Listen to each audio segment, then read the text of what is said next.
have any fights this week? Oh man, we gotta have some fights.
Spot right here.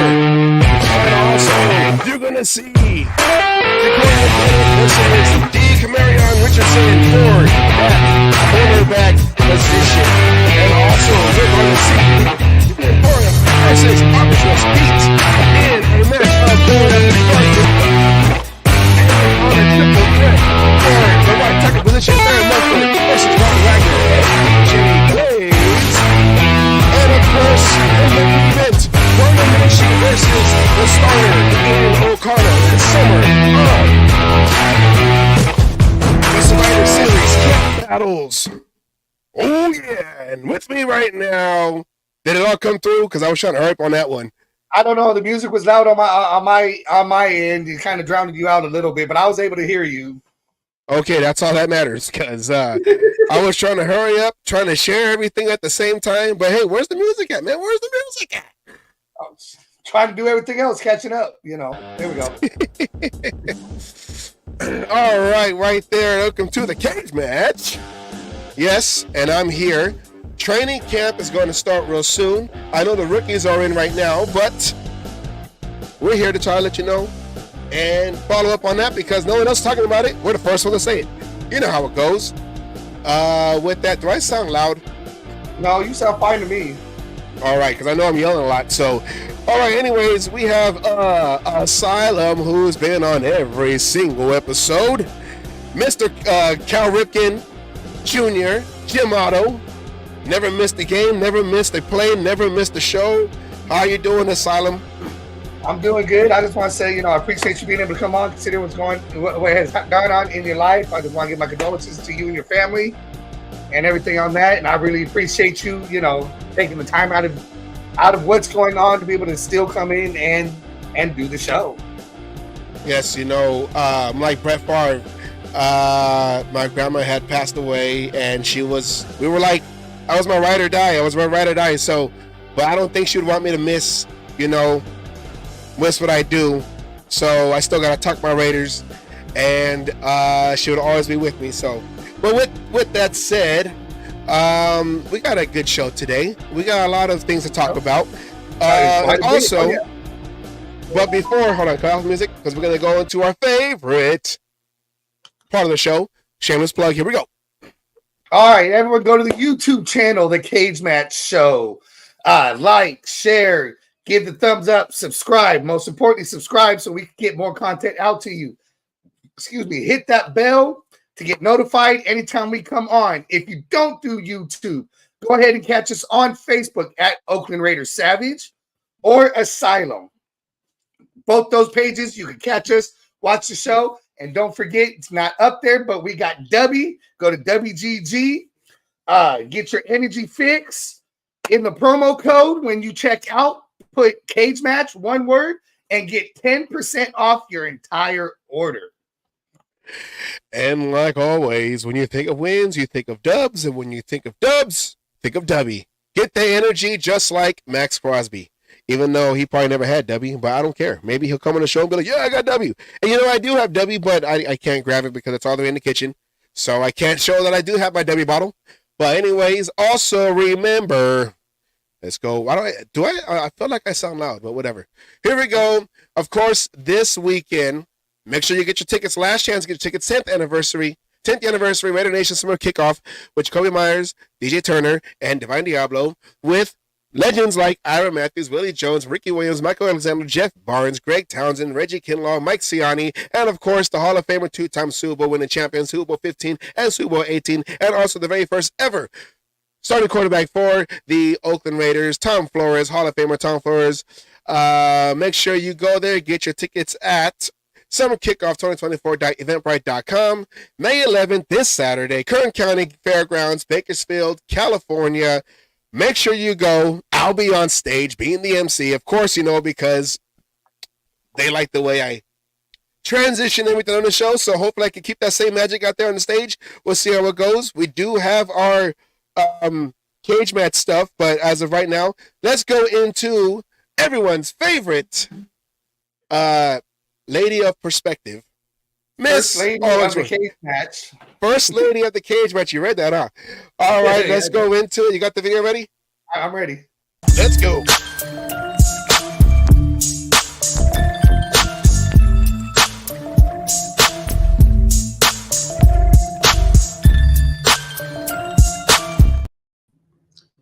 And what is up, Miss Peggy? How you doing today? Give me a chance to express my condolences for the loss of grandma. My grandma was my heart too.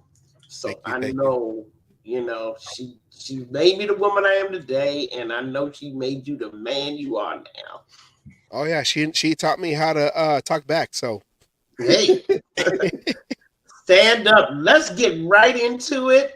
And I know y'all have exhausted talk about the Raiders draft for sure, but now we want to go into what Telesco has done after the draft, how he's been stocking up quietly but surely, starting with the UDFAs.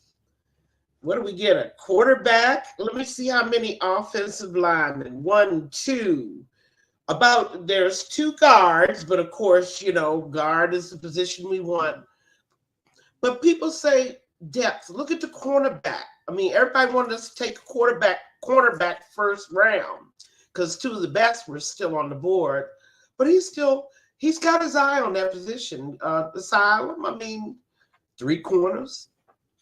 Oh yeah, and we filled it in the draft as well, late in the draft, where when you're picking people who are going to be you're hoping for your long-term starters, your 5-10 year guys, not the guy who's going to make or break, but somebody who's going to be a solid player, going, playing in everything. I mean, we hit it here, what is that, the 4th round right there. We hit it in both picks in the 7th round. I mean, we did it there. Those are going to be hopefully high quality guys, and then we still did it like we in the UDFA. That's right. And they haven't even done with free agency and we're going to have people. We're going to have that position solidified one way or another. We did not, just because we didn't get the fancy pick that everybody wanted, doesn't mean we did not go and try to fill the needs and find the people that we need, the people who are going to be Raiders, not just because, oh, he's the best pick. He's got to be, maybe they weren't the fits that we were needing. Maybe they didn't see them as Raiders, and that's why we went the way we went. Mm-hmm. And one thing that people, I don't hear a lot talked about with Glaze, our 3rd round pick, because, of course, I wanted us to do guard or definitely that right side on the first pick. But one thing I have to say about Glaze, he plays both left and right tackle. Yes, Pretty he does. unique. And I mean, played 2 seasons right tackle, 1 season left tackle, local Maryland boy from here.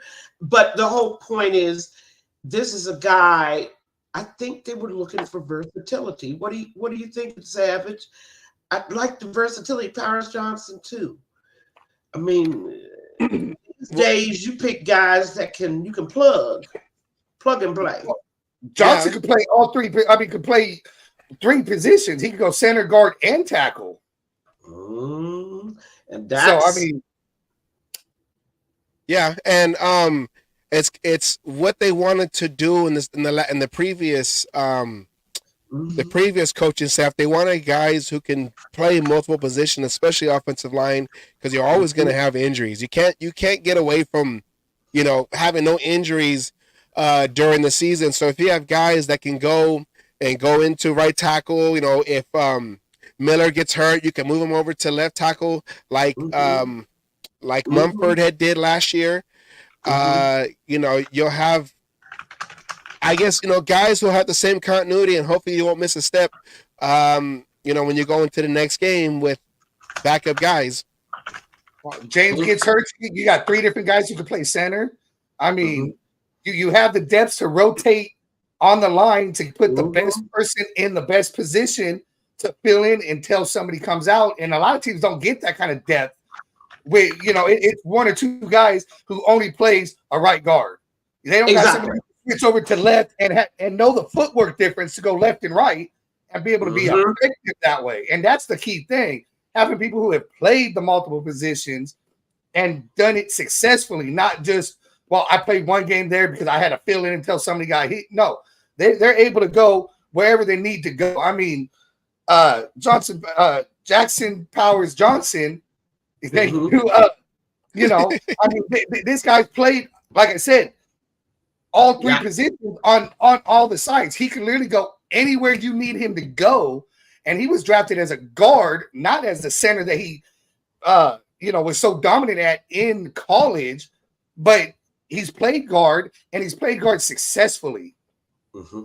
And believe me, if there was any position on the O-line that needed major upgrading, that was our guard, both sides, And I also wanted people to notice also size, okay? One of the things that the Raiders people mentioned about the Raiders O-line last year was that we were one of the smaller O-lines. I definitely think between the UDFA, the draft, acquisitions like Whitehair, we've definitely beefed up. And Lord knows we needed to. That's something that was just absolutely something that had to be done, which makes me worry about Parham at 284 pounds. What's your thoughts about his longevity on that line? Well, I know it's been said that we're supposed to be doing a zone blocking scheme for Getsy, with the offense line, you need more athletic guys who are smaller so they can get to their spots quick enough. Pulling guards and everything like that, yeah. I mean, I liked Parham. I really liked him at center when he had to cover for James. For James against the San Diego against the Chargers game when we destroyed them and fired their GM, and that became ours. But I liked him at center. I always thought he was better at center than Andre James, but I mean, the one thing I keep saying this over and over again, we don't know, we didn't even know what kind of offense that McDaniels wanted, so we don't know what these guys, their strength and their weaknesses are, because the whole offense was just in disarray. So I just think that we'll know more in training camp, of course, in the preseason. It's like basically we're going to call last year just a long extended preseason for this year, because it was just hard to determine, hard to judge these guys who were drafted under the McDaniels regime. So, And I could see in Telesca's draft strategy, there's a certain kind of player he's picking. And I know all the previous regimes have said that, yes, we're looking for character. I think Telesca's looking for character, but I also think he's looking for talent. Yeah. Just sheer, even if it's raw, it's an athlete first. And that shows in Glaze. I mean, he's got raw talent. He needs a little bit of coaching. He needs a little bit of help. But actually, what was it last week? Savvy Ted asked me, who do I think is our diamond in the rough? And I picked Glaze. I think he has a chance with all that raw talent that, year 2, year 3, he might be that dominant, dominant tackle, that Upshaw type, on the right side. Right. That nobody saw just because, he has problems with his hands or his feet right now. But that's where you get good coaches, and good coaching could teach him what needs to be done. And once he picks it up with, JPJ on the other side, and then we got Colton Miller, and maybe Parham, goes, steps up and does what hopefully everyone, like he did at center. And then now that offensive line is a dominant offensive line again, back with the Raiders great. Well, I mean, right away, from what you just said, I'm thinking about Gabe Jackson, even though he was a guard, one of those quiet little picks that turned in to a diamond. I mean, and of course, when it happened to Reggie, that was absolutely something that was a surprise. But I mean, quietly for 6 years, Gabe did his work. Okay. We did not have to worry about it. And I'm hoping that we found one of those guys. I really do. I want to jump into that cornerback thing, because corner was the next position I would have picked for first round had I been picking. And I see we picked up lots of corners. There is attention to the corner position. But I want to talk a little bit about Jacorian, who unfortunately, because he got injured, we really did not see, but I don't know. I saw a few things. I saw some instincts, which you cannot teach. I also saw rookie mistakes like head in backfield. I mean, and of course, there is no cornerback ever that played in the NFL that did not get baptized and fired his rookie year. You just write that first year off. That's going to be the year that he gets toasted. Okay, but you're looking for instincts. Of course, you're looking for closing speed. He has all of those. He does, and yeah, he got baptized. I mean, you don't know when you got a decent backfield like that, not backfield, defensive backfield.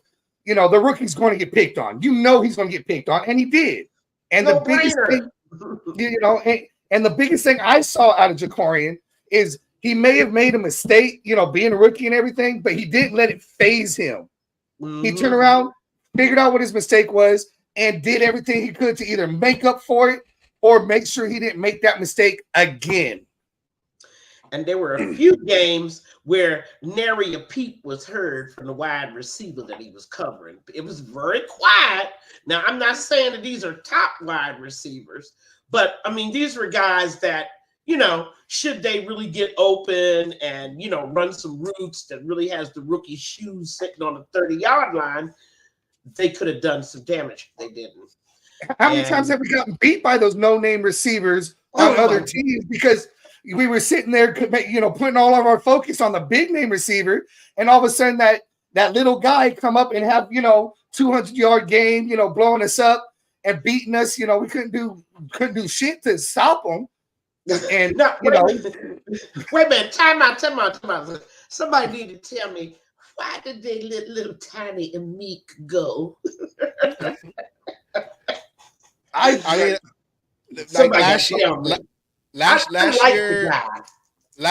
we thought he was we thought he was a bubble guy that wasn't gonna make it. Then he ended up making it. They didn't activate him until like the third game, and then he quietly started climbing up the depth chart. And then when they let go of Marcus Peters, he found himself out there with more playing time. I don't know if he got a better deal with the Lions and he just took it and ran, or if The Raiders were still trying to figure out with Tom Telesco what they really wanted to do. Because as you can see that they went and drafted over here, they drafted a couple, like you said, a bunch of corners with I can't. I have such a hard name to say. D. Richardson and MJ Devonshire. Right. You know, so and then of course they got the safety Trey Taylor, who can probably be converted back and forth. So then if you go here, I mean, you got DeMarcus Cousins. You know, you got Jaquan Shepard, Rashad Williams. I mean, they're you know, they brought in other people. I just think it was just one of those things. I think they saw that he was a bubble guy last year. Yes, he stepped up and helped, and if they could have kept him, you know, it's kind of like that. I don't want to say Josh Jacobs, but if they could have kept him, they would have. But, you know, the Lions probably threw an offer out there that the Raiders said, you know what, we can't match that. Go ahead, let's just go ahead. We'll be able to fill those shoes, hopefully here, you know, with everything going. And, you know, good luck to you. This is what Amik had was the heart. I mean, yes. I'm going to miss that because, I mean, remember that Green Bay game where he was suspended 3 feet above the air, making that final INT. You know, jumping higher than the taller receiver just to get that ball. I mean, and the receiver that was like 5 inches on him was jumping too. He was off the ground too, but Amik jumped higher. And Amik loved being a Raider, and I think that's what, you know, carried him going. And, you know, it's just one of those things, you know, it's football, you know. He was a typical underdog. He was the underdog, like Al Davis would get, the underdog, the castaways, guys who were told you can't play in this level. Al Davis took a chance. And he was kind of like the defensive Cliff Branch with the number 21. I mean, you can't beat guys that playing on sheer heart. Now I want to go right to what y'all think about that linebacker position. And go to that UDFA because I was looking for linebackers. I was scanning. We didn't draft any. Yeah, we did. Yeah, we drafted one. We drafted one linebacker. Oh, I'm sorry. I missed Eichenberg. So quiet as it's kept. Oh, Eichenberg. Wait, yeah. He is right here.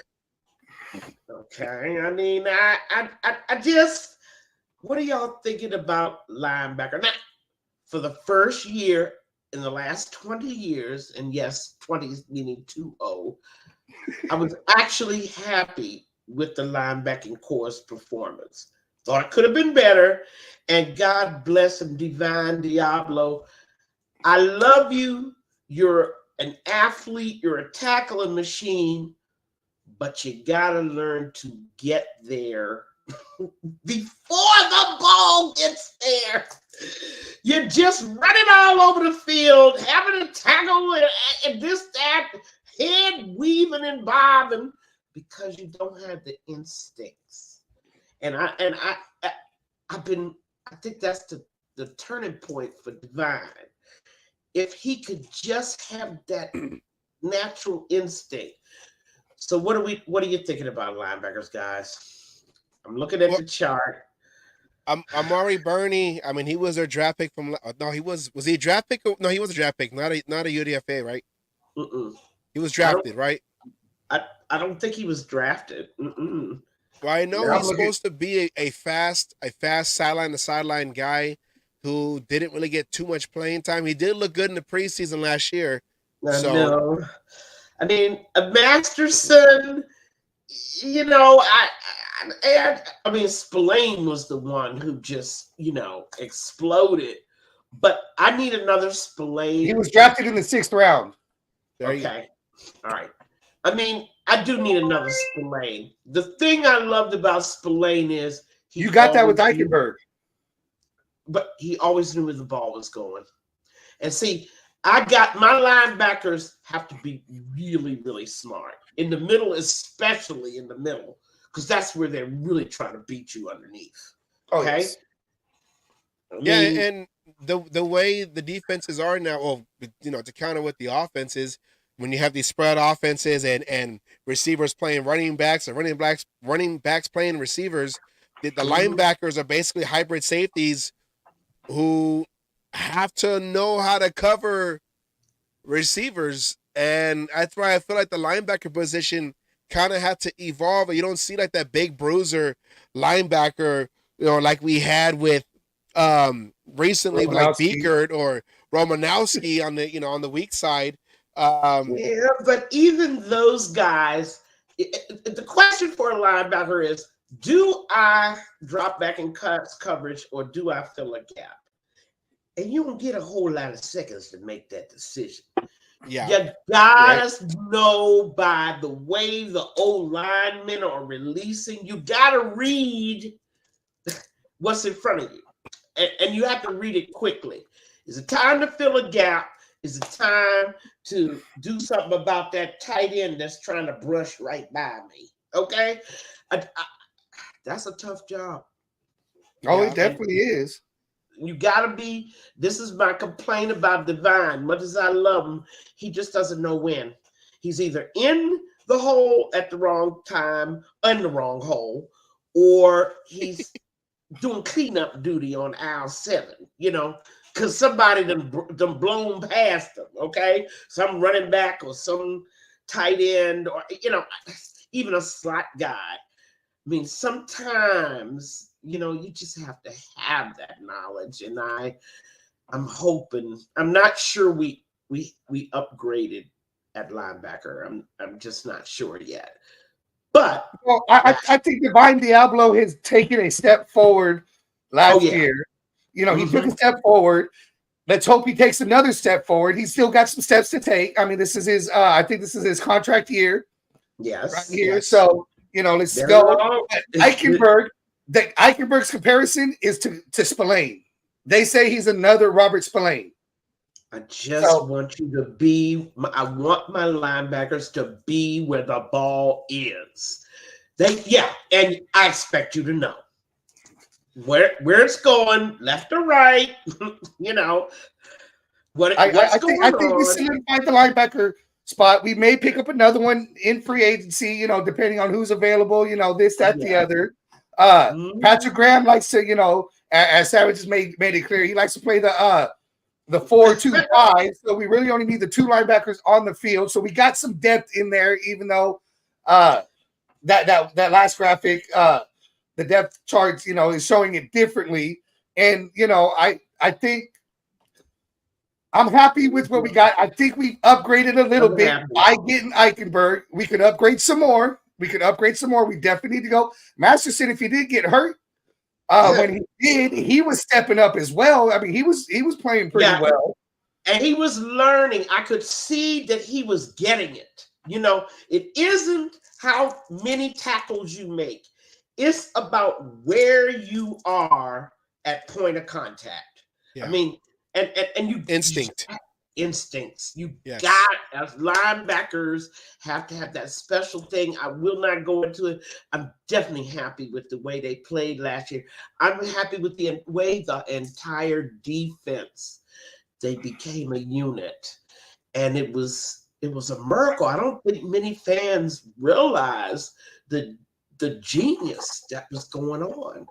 I mean, you guys saw it, Asylum and Savage, and our audience saw it, but many Raider fans didn't realize the magic that happened on defense last year. They just don't appreciate what it takes for 11 guys to start playing together. That's because most people all they focus on is the mistakes. We got rid of one of the headaches, which was Marcus Peters. We got rid of him. And then when he let Patrick Graham do his thing, he literally said, "You do you. I'm gonna let you do your job. Go out there and go." And then everybody, and we saw it when AP took over as the team as a whole, but the players bought in, and they turned around and said, "Okay, this is what you want from me. You got this from me." And then, Graham says, "Okay, I want you here, this here, they're going," and they said, "We got you. We're going to be here." And everybody came together as a team. They weren't playing as individuals in their relative position and trying to be the best. No, they came together and was helping each other out when they needed to. And that was just, I mean, I use the word, I'm going to overuse the word magical. It's something that happens when the right coaching and the right players and the right system come together at one time. And again, we got to go back to the one thing, little parting gift that McDaniels left us. Something happened with those penalties. And the Raiders were number one, the least penalized team in the league. And that was both defense and offense. But mostly it benefited the defense. I don't know. What's your thinking of that? Suddenly, we weren't getting more than 3-4 penalties a game, and we had They were disciplined. 0 penalties. A Raider team with 0 penalties. 2 games. 2 games in a season. That's 2 right. games in a When is the last time we haven't seen that.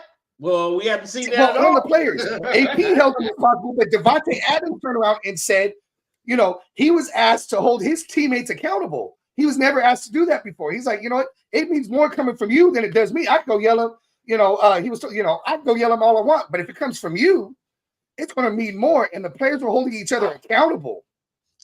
But the unit that benefited was definitely defense. You didn't see those stupid snatch and grab penalties, right?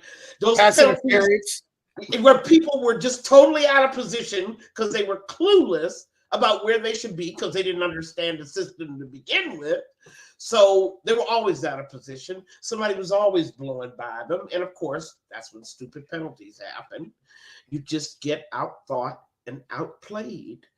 That did not happen last year. And the one thing is, even though they didn't commit a lot of penalties, they were still playing aggressive. They were still getting in there, doing what they got to do, punishing. You know, just ask the Chiefs on that Christmas game. They were still going in there, punishing players, punishing the opposing teams, and they weren't getting penalized for it. So that's another thing that they were able to still be aggressive and then still play clean football, which means that maybe players were allowed to go with their instincts. Well, which means that maybe AP was all like, yeah, just go with don't think, just do. Because maybe with the offensive coaches we've had, you know, who are very like particular, do it this way. You're thinking too much. You're gonna go out there and think too much, which is gonna make you either make a mistake or put yourself in harm's way. Because if you're thinking too much, you lock up, then someone else just knocks you over. Now you're out of the game, or you do something, you don't realize you're trying to think of one thing, then you just commit a penalty. That goes and hurts your team because either it's a 15-yarder because he held someone, whatever. So they were able to play freely, like John Madden had preached a long time ago. Yes. Play freely. These are artists in motion. Just let them go, let them be, and that's what AP did. He let Patrick Graham, hey, you're the defensive guy. You do what you do, and I feel like when McDaniels was there, he wanted his defense to be called a certain way. That's why these players, it's hard for them to learn the system because they were probably going against instincts.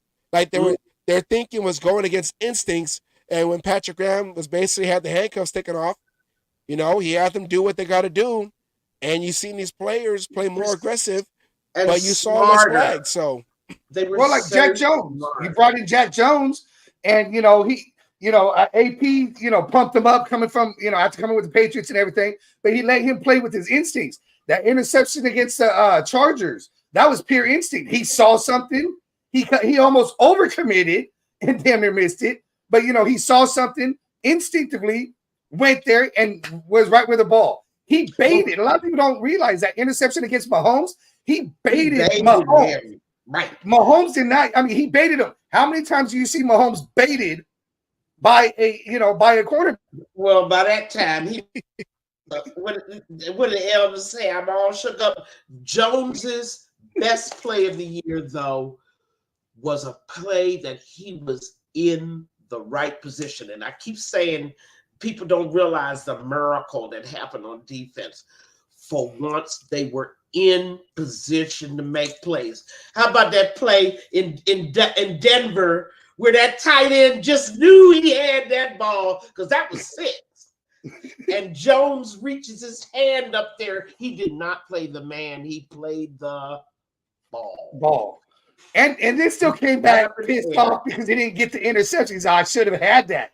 He's like, that was mine. I should have had that. That was one of Russ's perfectly thrown. That was a perfectly thrown ball. There was only one way that catch wasn't going to be made. Either you tackle the receiver, right, PI, or you do what Jones did. At the highest point, he got it. I mean, the picture of that is so special. But to me, it's a statue, a living statue, a memorial to what happened on defense that was so beautiful and made us so proud. Now, in this remaining time, I want to get right to the quarterback battle. And I know that Raider Nation, I didn't bring my box of tissue. I have some Kleenex tissue for people that are still crying that we didn't move up. Let's show you where the quarterbacks went in this draft. Right. The ones that are still crying because we didn't mortgage the future and move up. And I'm going to tell you what, nobody was answering their phone 1 to 10, save the Jets. The Jets answered the phone and let Minnesota swap for them. Other than that, nobody was answering the phone. Well, here's what you couldn't have made a deal with any of them. Here's what Telesco had when they asked him. Here's what he said right here. Was there any thought about a quarterback? In these last 2 on the third day? No, really not in the second day either. First day, yes, but not after that. Is that just where the evaluation kind of? Yeah, I mean, if we felt there was a quarterback out there that was better than what we had or could potentially be better, certainly would have done something about it. But just that didn't line up. No, 1, 2, and 3, as I predicted, no way they were moving. I expected that you could only have made a deal with the Cardinals, but they were fixated on Marvin Harrison Jr. I mean, fixated. They wasn't answering the phone. Then the Chargers knew they had to get more pass protection for Polo Herbert, so they were fixated. They weren't moving. Nobody was answering the phone. And the Giants, no way. They had to have a wide receiver. That child ain't got no help. That boy Jones ain't got no help. I mean, who was we going to trade with? Nobody. So now that we know that it was going to be, and then of course, when Atlanta, which was number 7, I believe, guys. 8 stepped in and picked Penix. Thank God for small miracles. I love Atlanta. I know, but I predicted it was either going to be the Titans or Atlanta, and it was Atlanta that just entered. And of course, little Sean Payton sitting back there, the Vikings, of course, they lost their mind when that happened. No, everyone knows Sean Payton did not want to pick Bo Nix. Okay, let's just go there. Okay, but no one was answering the phone. No, and then I think the only one I forgot who it was, but they threw out we'll give us your next 3 first-round picks and we'll talk. We're good. Maybe the Titans, they might have gave you something, they didn't throw it out there, but I mean, they had their chops lit anyway on the guy that I would have picked for first round as the tackle, right? The right tackle, but he's from Alabama. I ain't picking no Alabama boys. They head cases.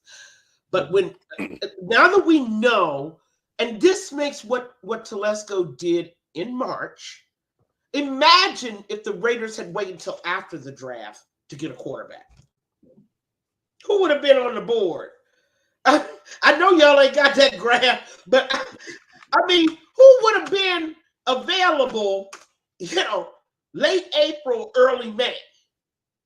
Okay. Brian Hoyer. Oh, sorry. Brian Hoyer. Blasphemy. Oh, wait a minute. Colt McCoy. Nick Foles. Blaine Gabbert. Wait a minute. Cam is still available. His name, he ain't retired yet.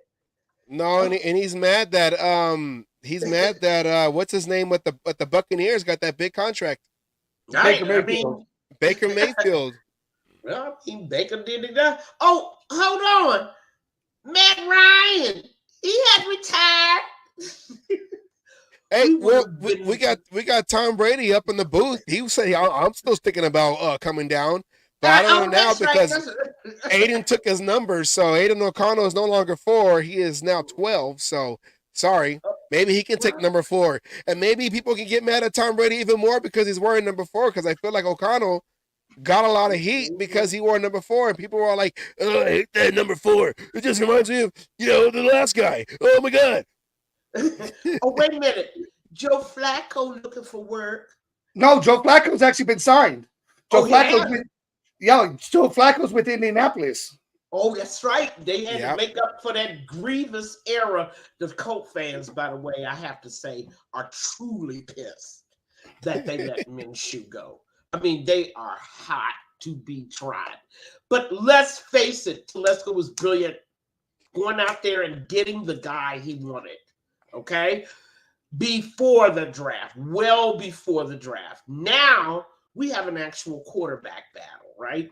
Yep. We have a guy who ran the offense for 9 games last year, but was a rookie, has things to learn. And then we have a seasoned vet who I think is pretty game. And anybody that know anything about Minshew, they need to click on YouTube and watch his career from Jacksonville on. Okay? Well, in Jacksonville, so far, he has better numbers than Trevor Lawrence. Of course. Who took his job. People forget the last 2 times Gardner Minshew's played the Raiders, he's beaten them both times. He beat them in Oakland, and then he beat them, the last year, right? So, I mean, Minshew could play. He's just game. He's just looking for that right fit, just like Baker Mayfield. You get him in that right fit, and he's going to be a starter somewhere. Maybe with the Raiders, maybe not with the Raiders, but he's going to be a starter somewhere in the right fit. He's not an elite quarterback, but he's a quarterback that will get the job done. Neither was Gannon, and neither was Lord knows Plunkett was told that he needed to retire after San Francisco. Yeah, he did. He sat. He retired for like 2 years, and now Davis brought him in and had him sit on the bench. Just sit right there, get your mental back up, and he had his chance when I'm forgetting his name. That dude we got from the Oilers. When he broke his leg against the Chiefs, I'm forgetting his name now. All of a sudden, Pastorini. Isn't that we traded? That we traded Stabler and Tatum for. That's right. And see, this is why when people start talking about when they were talking about, oh, we need to draft a quarterback. Oh, we need to draft a quarterback. I could tell that they don't know Raider history. I mean, Minshew is just the kind of guy we win championships with. Yeah. I mean, he knows the game. That's the other thing. The IQ is up there.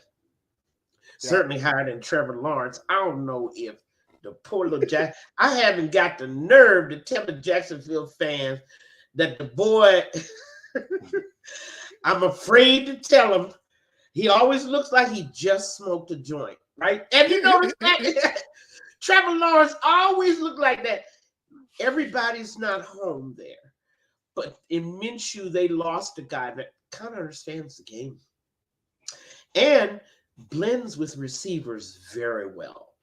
It wouldn't have took as long if Minshew had been in there last year. It would have took all of 1 to 2 games before him and Devontae would have been on the right page. I don't believe Devontae ever got on the page. There were things that Devontae needs done with his ball that O'Connell wasn't going to do. Okay, that's just not. He's a Boilermaker. I mean, he's a Boilermaker. They're traditional quarterbacks, rainbow, passing. But that's not how Devontae take his balls. You got to put him up here, around there. You know what I'm saying? You have to place Devontae's balls, and then he'll get it. Minshew, I don't think it's going to take too much time for him to figure that out. What about now? Everyone was all back and forth with our first round pick.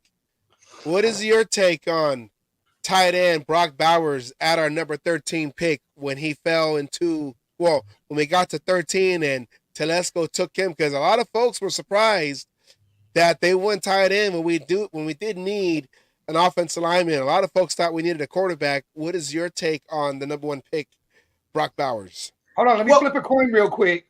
And I got two sides.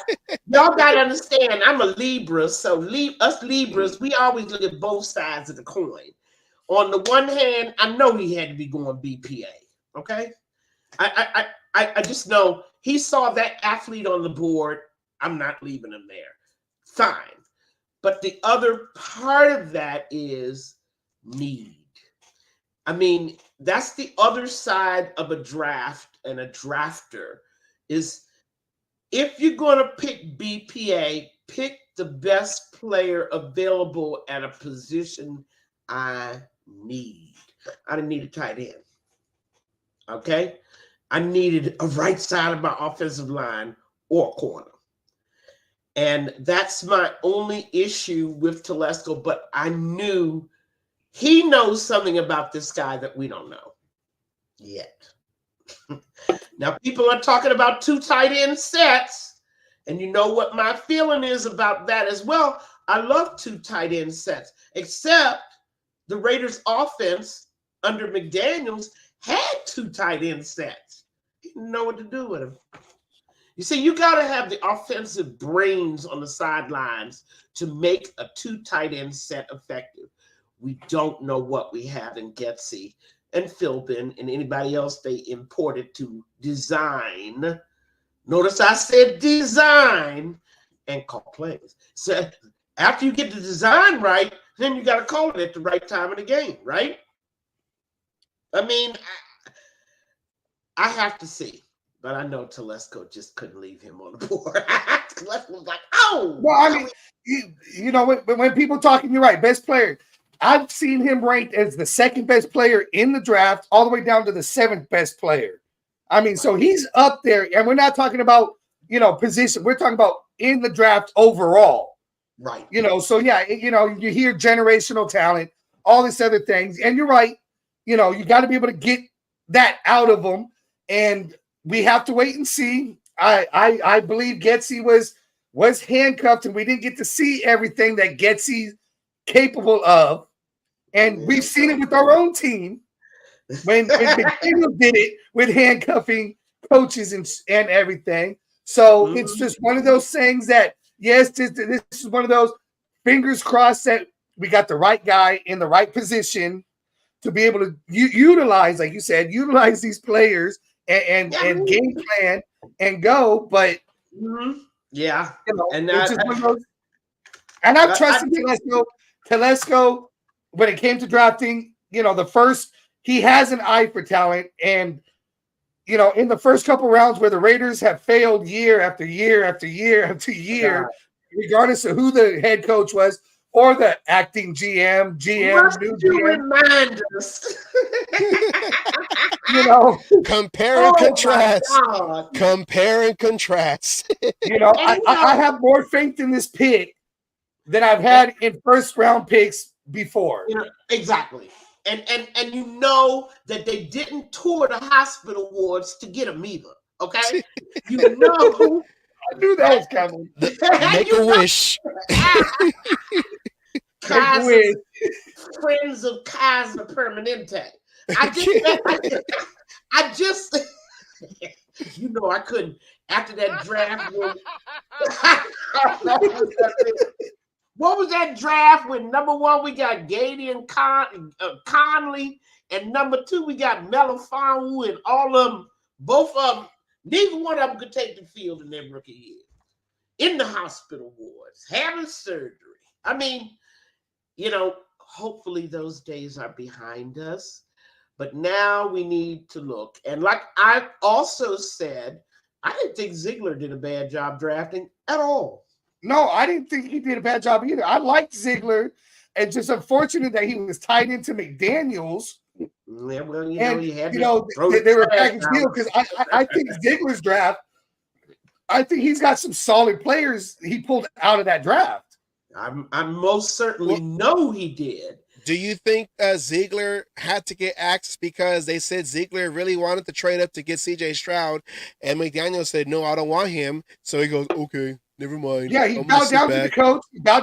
And now it's probably I want Garoppolo. I want a Garoppolo. Okay, you can have him. I don't think he's good anymore, but okay, fine. I'll just sit back. Okay, and see that model of coaching, and I have talked a lot on different shows about Raider fans' perception of the role of the GM. First of all, how would we know? Al was the GM for 50 years. Okay, so we don't know this thing about one guy being the GM and one guy being the head coach. We think they're the same or at the same level of authority, or we think that the head coach should be running the GM because we don't know no better. That's not how championship franchises run it. The GM is the guy at draft time. The coaches send in their recommendations. GM brings in the players, and the coach coaches the players that the GM brings in. That's it. But we never knew that because Al did everything. Al even tried to coach sometimes, didn't he? But we need Al will even turn around and tell a head coach, no, he's going to be your fucking offensive coach, whatever it is. If you don't like it, you can fucking bounce. You can bounce. Right? No. But of course, we know Al lost his mojo as well. Okay.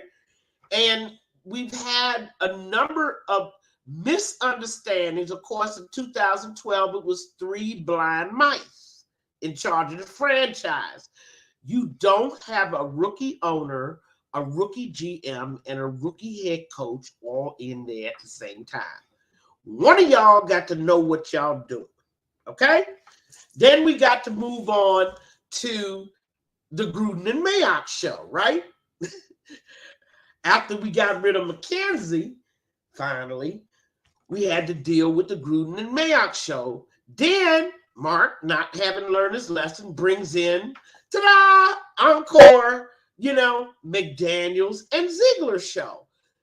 None of those models, franchise models, were successful for us. And they couldn't. And that's why I think it was a smart move to, instead of going, I wanted Champ Kelly for the GM job. Don't get me wrong. No more rookie GMs. No, but I think it was a smart move. I think it was a smart move to go with a GM that's got experience, an experienced GM with Telesco. Right. I think it was a smart move. I wanted Kelly at first, but I like this Telesco move, and I think it's going to do nothing but benefit the Raiders down the line. And that's what people, and he showed it here in the first draft. Mm-hmm. We've got solid players.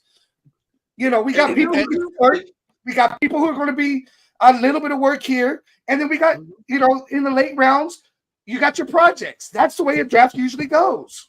And the one thing also is, like I said in a previous show, Chris, that Al Davis was our last successful GM with experience up until we have Telesco. And I think another reason why Telesco was picked is because he is very familiar, being 10 years into the AFC West. He is very familiar with the opponents that we have to face twice a year. So it's just going from one team to another, but you're still competing with the teams inside your division, especially the Chiefs. It's not some new guy that came in and be like, okay, now I know we've seen the Chiefs on TV, but how did they really? No, Telesco had to get guys or draft guys in the last couple of years with the Chargers to compete with the Chiefs, because that was the top, the top of the division for the last couple of years. So that was probably another reason how Telesco got the job, and also because he was available. So they say AP reminds him all the time. Remember how you got here? Somebody else gets Remember how you got here?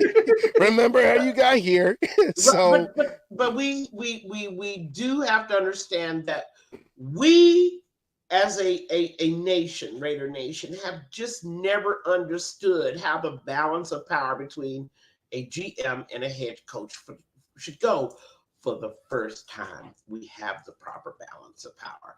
And we have to remember neither McKenzie, Mayock, nor Ziegler had ever been a GM before. That was a perfect situation for a head coach to manipulate them. The way I think this draft shows it too. Everyone, even AP, said he wanted to move up to get Jaden Daniels. And Telesco turned around and said, it's not worth it. This is what we're doing. And this is, and I like what he did. Instead of doing all these trades and going, panicking, he stayed pat. He let the draft come to him. Mm-hmm. Instead of trying to reach or do this or do it, he let it come to him and stayed put on every pick and said, all right, who's available? This is what we're going to do. And I'm sure there was a couple of times he had to outvote, certain people and said, all right, well, it's down to me. This is who I'm choosing. And the other part of this is all those news stories that came out about, Mark Davis has green lighted, moving up and all that. The acquisition of Minshew told me we weren't going to move up. We weren't going to get involved. He had already thought that through. That was a done deal. When we signed Minshew back in March, that's what told me we were not going for any of those quarterbacks on the board. Number one, because Telesco, with his GM experience, knew wasn't nobody answering the phone. You knew the Bears, the Commanders, and New England was going to pick quarterbacks. Yeah. Most likely one of the three quarterbacks you wanted. Okay? That was already established. They weren't trading those picks.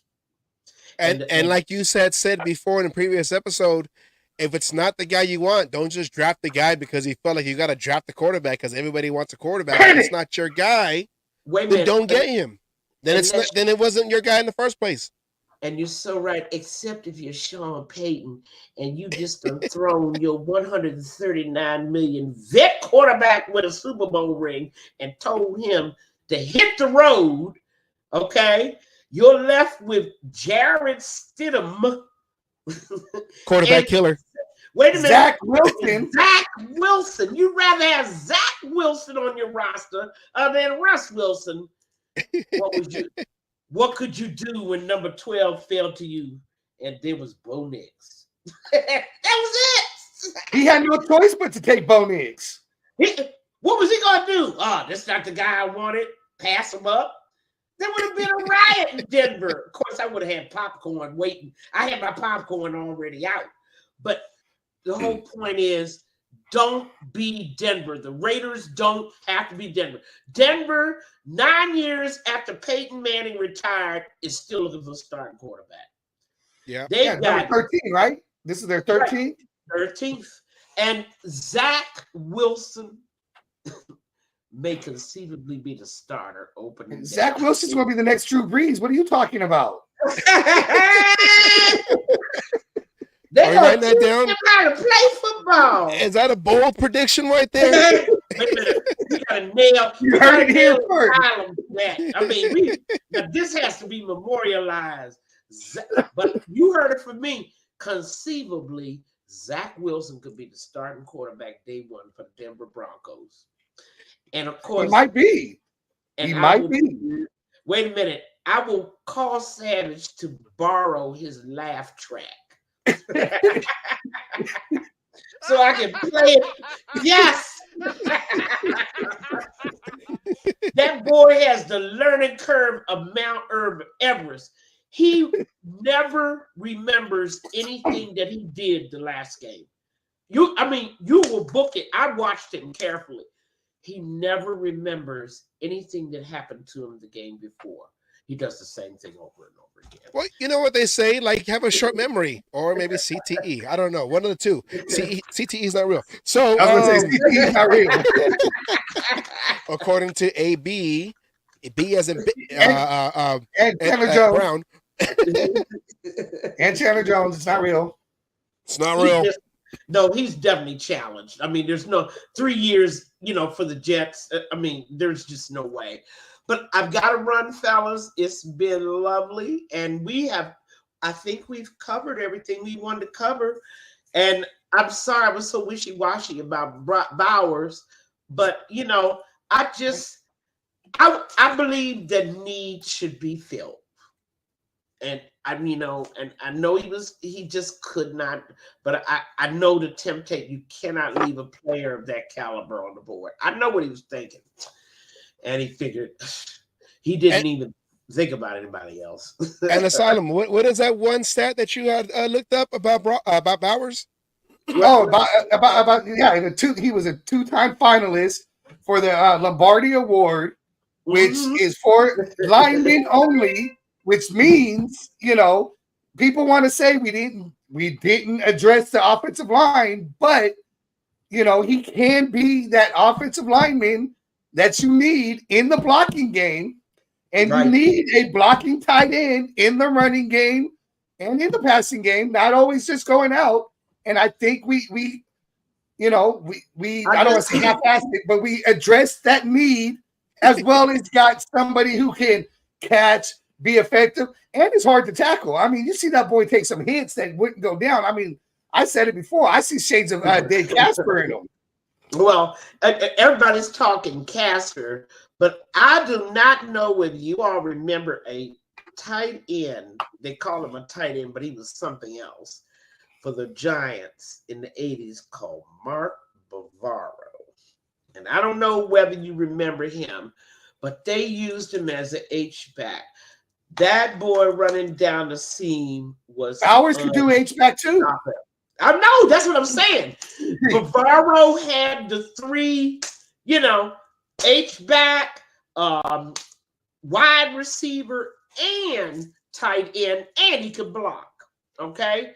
All 3 of them. The last time I saw a package like that was Mark Bavaro. And believe that's me, a good comparison right there. I believe so, even in the physique. Old school. Yeah, even in the physique. I see it. But what I need to see also is the genius, the offensive genius that can design and call in plays at the right time. Peggy's calling you out. Peggy's calling out. You better step up. You better step up. Devontae Adams vouches for him. Well, but what does Devontae know? Getsy been an offensive coordinator all of 2 years. 2 with the Bears. Come on now. But when is the last time the Bears done something? Max Grossman. 85. 85 Bears, the #1 defense ever. They knocked out the Patriots out of the Super Bowl. Well, the biggest fight the Bears gonna have is not gonna be on the field. Is over that new stadium that won't be built in Arlington Park. It appears, and the friends of the park don't want that riverfront thing either. So we don't even know if the Bears. Who knows? In 5 years, they might be the Milwaukee Bears. Well, maybe the Bears and the Chiefs can share a stadium. So. Oh my God! I mean, the last city that said we ain't gonna pay, because that's the other thing down in the Illinois. Meanwhile, down in the Illinois legislature, they talk about we ain't paying $2 billion of taxpayer money. And I'm thinking to myself, what happened to the last city who said we ain't gonna pay? What happened to their team? You won't to Vegas? Yes, they did. Where someone did pay. All right, somebody is ready to pay $2 billion to get an NFL franchise. It's a shame. It may not be Chicago. They just need to grease the right palms, right? Yep. They need to, where's my bag man? They need to find somebody. All you have to do in Chicago is just pay somebody, okay? You'll get your way. But anyway, we'll talk soon. And 2 weeks from now, we will see you then. Okay. Yep. See you on the 22nd. Bye, guys. Bye, everybody. Alrighty, that was Miss Peggy and Peggy's perspective. Hard hitting like usual. Like usual, let's take a quick break because we have the first lady of the cage match. First lady of the cage match, we have anointed her that. So, but let's take a quick commercial break. If I can find what I'm trying to do in my life right now. There it is. Okay, let's take a quick commercial break, and we will see you in a few, whatever. I don't know how long the video is. It was a few minutes, minute and a half, whatever. Minutes.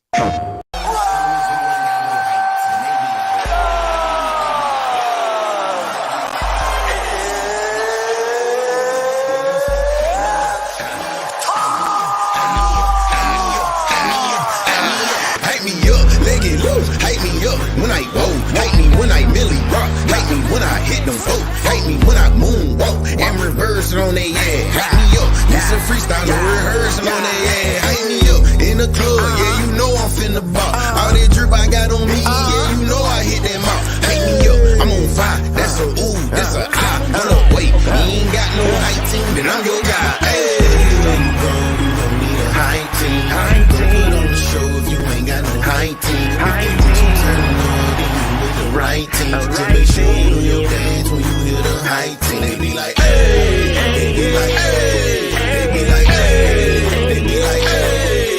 You say, hype me up, hype me up, hype me up, hype me up, hype me up, hype me up, hype me up, hype me up. When you see me, hype me everywhere I go. You the Superman at home, you no Superman no more. We just do it for the gram and we do it for the TikTok. Want a million views, just get hype and watch your shit pop. Hype me when I leave the house, hype me when I step in class. Even the teacher say, go on and get it with your dancing ass. Hype me when I go to court, nah, your honor, I ain't do it. Well, they say you killed the club, they gon' tell my how I do it. Hype me when I'm with the fam, hype me up with the gang. I was far away before they started hyping up my name. Hype me up, do your dance, show them that you got the move. If you with your hype team, shout out what you got to lose.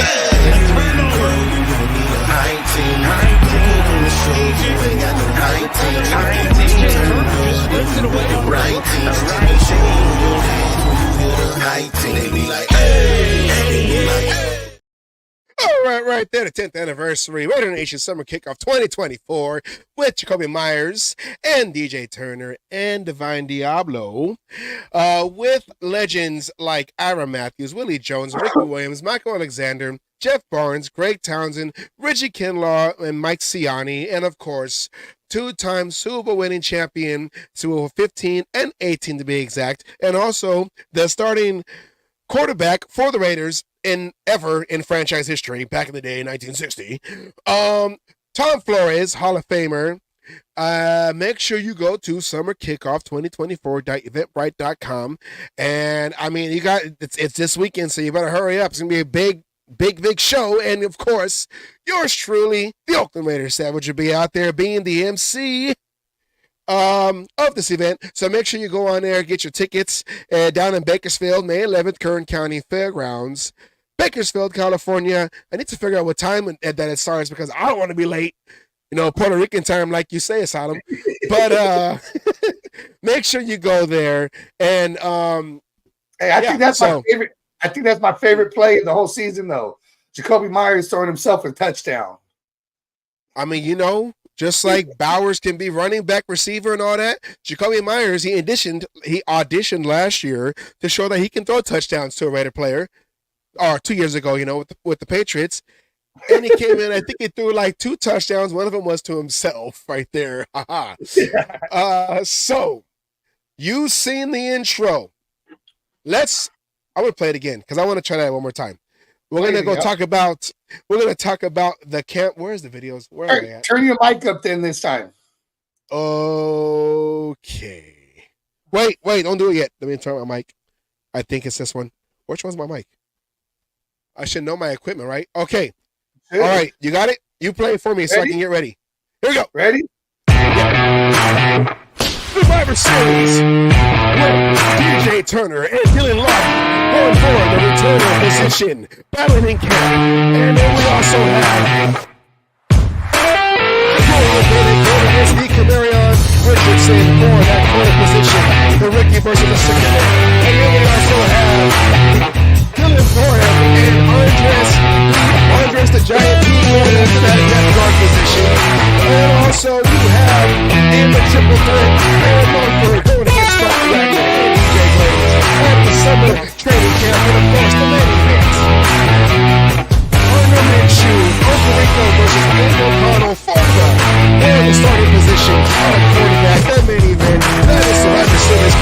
battles this summer on, well, we're not going to be there, but we will cover it and let you know what's going on because, of course, that's the big, in our opinion, the big battles that we have this summer in summer camp that will be held not in Henderson. I don't have a graphic for this, so just follow along.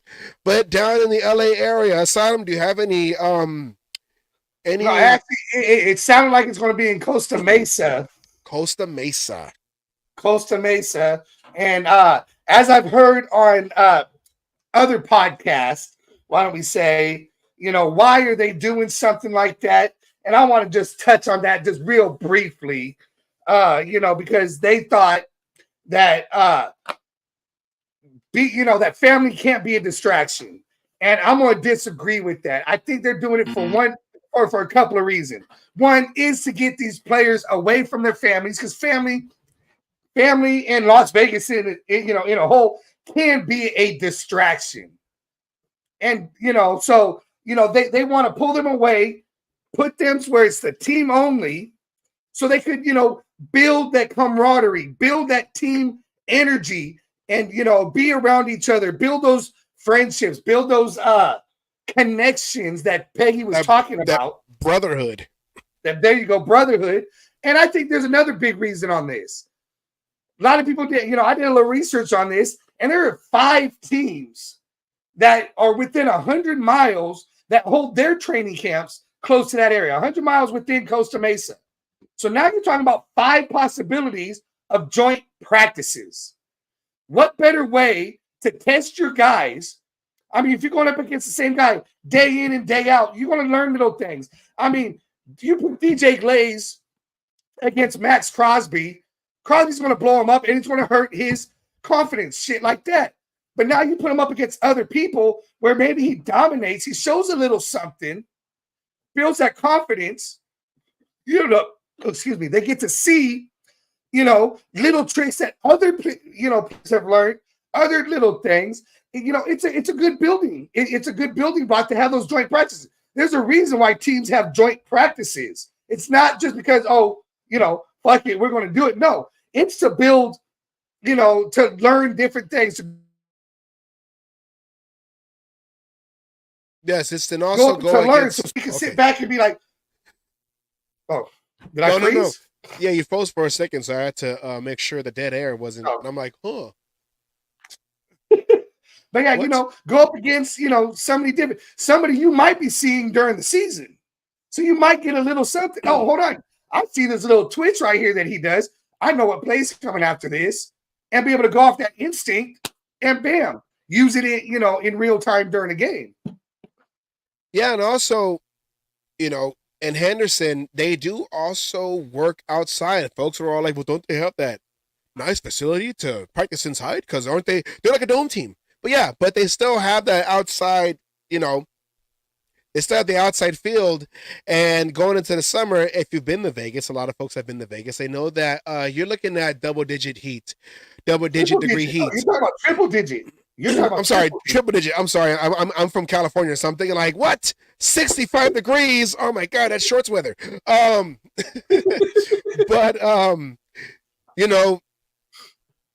they are a dome team. Their home stadium, they got the AC blasting. It feels like you're in Oakland the way they have that thing blasting. So they don't really necessarily have to practice in the hot heat because they're in a dome. And they were saying that, the Raiders will have to get up early at 7 o'clock or whatever so they can try to start their practice before the heat hits. And then they go late. They lose the whole afternoon because then it's late practices. So you got all that dead time in between your practices. Yeah, which could probably give you sluggish. I remember the 2 days back in high school. That break in between was only like maybe an hour or two. It wasn't a whole day because we're trying not to overheat these guys. And also, I had something too and I lost it. But anyways, yeah. Going back to the joint practices. I mean, I'm not saying there's a tie into this, but the NFL wanting to add more games to the season take away more preseason games. I don't know if the NFL is assuming that these teams are going to be doing the joint practices where coaches can evaluate their players going against opponents that wears different jerseys and helmets other than themselves, and that's how they can evaluate. Which, yes and no. Yes, because you're going against an opponent, so you can go full speed on somebody, not your own player, hurt your own player. But no, because you don't get that game. You can't. There's no way to simulate a game. Game time reps. Yes, without being in the game. Without being in the game, game time situations. Even the coach, it's even with the coaches too. They're getting their practice in when to throw challenge flags or when to sub this and do this guy, and whatever. And yeah, they're going. And another important thing in joint practices, they have actual refs there. The refs get practice. Yeah. So I don't know if this is the start, because also down in Southern California, the Cowboys, they go and take their team over there for summer camp, for training camp. Some of them is like, hey, back in the heyday, the 70s, it was more like a summer camp than it was training camp. Oh yeah. They'll go and do their practicing in the morning, and then at night they do other contact sports like girls at the bar. Oh yeah, right there, Ken Stabler. Sorry, Santa Rosa. Ken Stabler, the snake, with his snake at these girls. Oh yeah. Okay. Anyways, so apparently him and Blitnikoff, they had the wall full of women's undergarments. They had it all right there, and right there, that is my compa, Raider Nation for life. I don't have the pictures, but if you see it on my Instagram, you've seen the koozies and the lanyards that were made for the event this Saturday. And I want to thank Fabian, aka Raider Nation. Raider Nation for life. Or go to his. I gotta make a graphic for his website, but go to RN4LER. I think. .com, RaiderNationForLifer.com, because he got some merchandise, and make sure you go to his booth. I'm gonna when I go on stage, I'm gonna be like, go over there to that booth, get yourself some gear. This hat was made by him. Also, I got other hats that I only use for the show. I only use his hats for the show. So, thank you very much. I'm happy to be partnered with Fabian, my compa, right there. And Anna says it's pretty hot in the summer. To become a compa. It's pretty hot in the summer.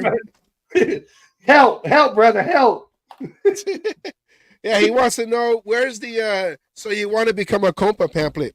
He needs training. Yeah, there you go. We have your introductory sticker right there. So if you want to be a compa right there, here, this is your this is your prospect right here. Okay, if you can handle the sticker, okay, I can live with being a prospect. I can live. Yes. I can live with that. Yes. And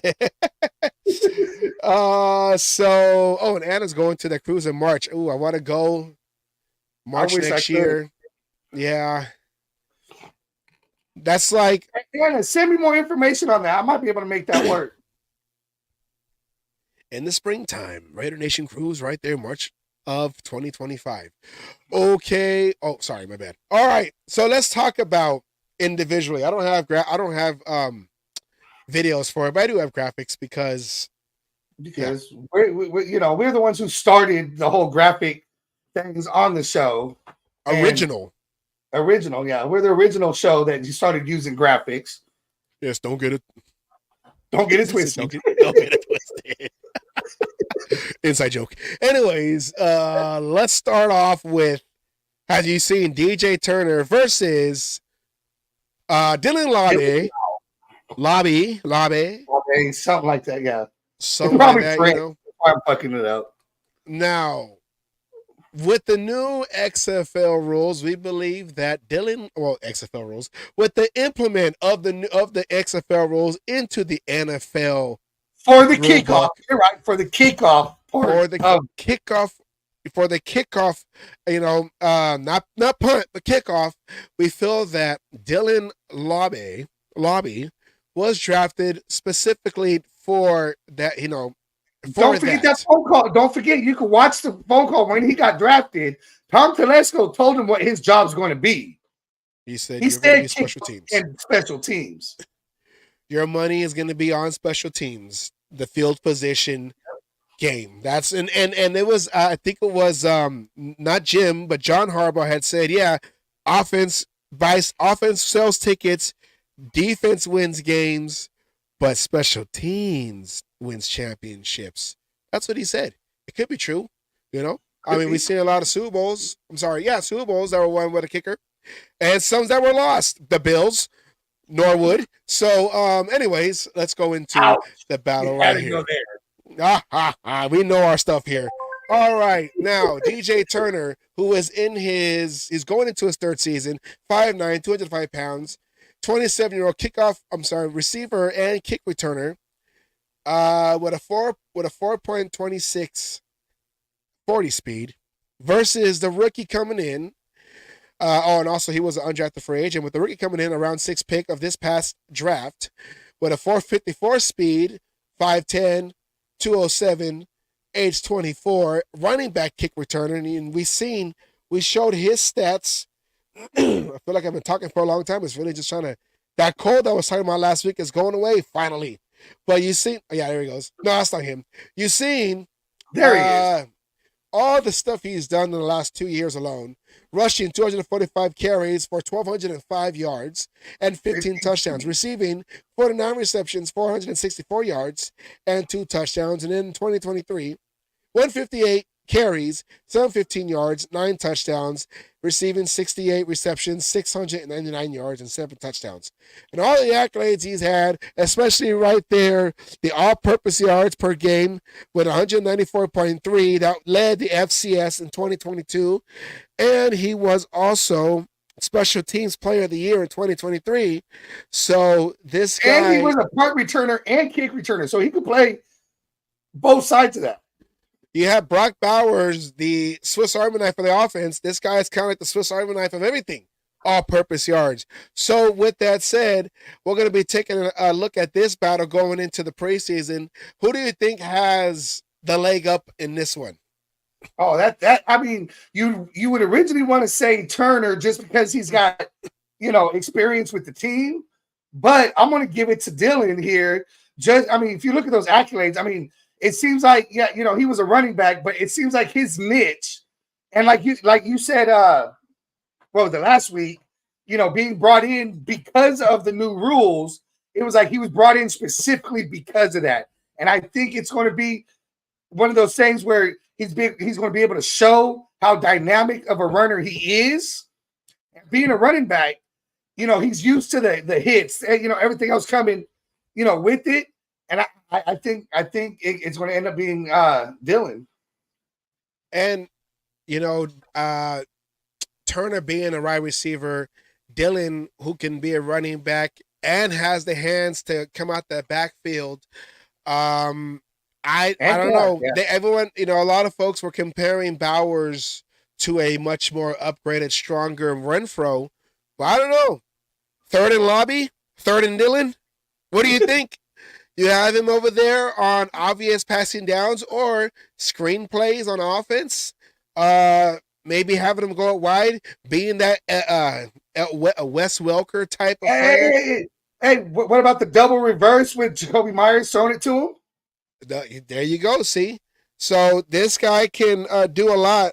I feel like DJ Turner hasn't really had a real chance to show what he can do, of course, because we said he was brought in McDaniels' first year. So these guys who were brought in because of McDaniels, we couldn't really see exactly who they are and what they can do for the Raiders, because even McDaniels, the guru that can turn a high school quarterback into a Hall of Famer, Pro Bowl. Oh, I'm sorry, I was giving him more than what he actually said. Oh. Okay, that was very humble of him then, McDaniels. But DJ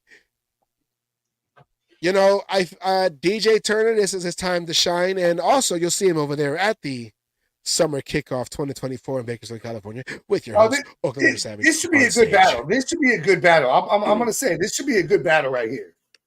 Yeah. So, I mean, like I said, with the XFL rules, if you want to refresh, the XFL rules is you got the two lines, the offensive line, the kickoff line and the kickoff return line are lined up about 10 yards from each other.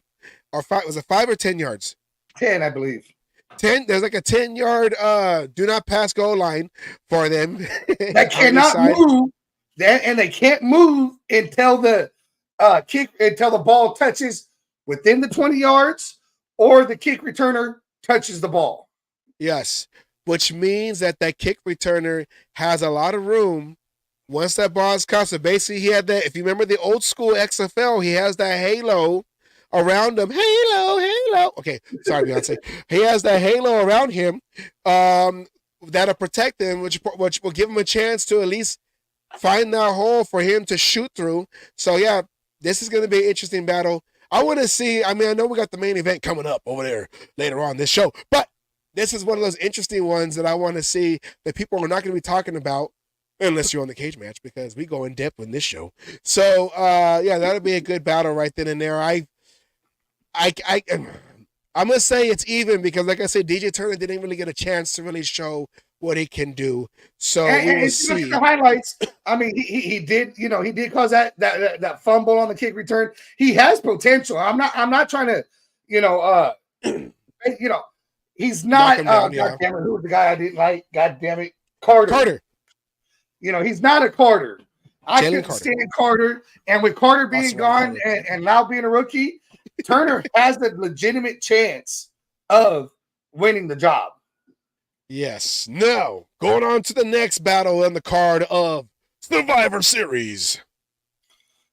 Jacorian Bennett, the second-year man, versus Kamarion Richardson in the battle of cornerback position. Now, you got the second-year man and Jacorian Bennett, 5'11", 195 pounds, 23 years old, out of Maryland. He was drafted in the 4th round last year. With a 430 speed, going against 6'2", 195 pounds, 23 years old, out of Mississippi State. Round 4 draft pick of this last week's draft, or 2 weeks ago draft, the rookie at 434 speed. So they're right then and there. They're right there with their speed. Kamarion Richardson. I feel like this is a battle that, because Jacorian Bennett was drafted by Ziegler, and Telesco came in this year, and he got Kamarion Richardson. He's a much taller cornerback, 6'2", for Richardson. I feel like he's also a replacement for how Peggy referenced Robertson, because he has the same number. He took the same number, 21. Yeah, he just switched the letters around, and then there you go. So if anyone who has Robertson jerseys, just go to your local fabric store and just de-stitch and stitch, and there you go. Put them all together right then and there. How about this battle? What do you see on this battle right here, Asylum? In this battle, I see Bennett winning this. I mean, Richardson, he has some raw talent, and I think that's what it is. I think it's more Richardson is in there for some depth. More so than anything. Jacorian has a little bit of advantage. Yes, he was a Ziegler pick, but he, as we talked about, he showed some very good potential and very good instincts. And he's got the feel for the NFL speed, as they like to call it, coming out of college. And I think that gives Bennett the upper hand in this one. And I think Bennett wins this one. I don't want to say hands down, but he definitely has the edge. And Richardson is going to be one of those ones that, year 2, year 3 is where he's going to show what he's capable of. He has that raw talent. Yes, he is taller, but, he's a little bit slower. Bennett showed great closing speed. Yeah. And, and I think I'm not going to say it's Bennett's job to lose, but I think Bennett has the upper hand in this battle. Now, that's defense. Yes. Now, I got this from ESPN. They have the Raiders in a base And we know they're always 4-3. 100% right. Disney. They had them lined up in a 4-3. I mean the 4-3 front defense. The way they set up their the depth chart, but we know there are 4-2-5, which means 4 down linemen, 2 linebackers, and then you have your slot corner, your 2 other corners, and 2 safeties. So that's 5 right there. We're doing a little core math right here, fellas. So, anyways, we do have other guys on the depth chart. And we know Nate Hobbs is better as a slot corner. And as an inside corner. Yes. So we're going to assume right here that Jacorian Bennett would be the penciled-in starter under that Patrick Graham 4-2-5 defense. But you also have, Brandon Faison, who is a, veteran, and you have the last 2 years he hasn't been able to play because he's been injured, and he was cut once by the Raiders and brought him back late in the season for depth, and he did get some playing time. Sam Webb is also a guy that we've had on the roster for a couple years, and I like Sam Webb too. Though I do like Sam Webb. Yep. That'll be battling for a roster spot coming in August. But we feel like the 2 guys, and maybe, Richardson would be, of course, he's going to be a special teamer, because Telesco seemed like he was looking, when he said it in his press conference after the days of the draft, that he wanted guys with speed. They were looking for speed.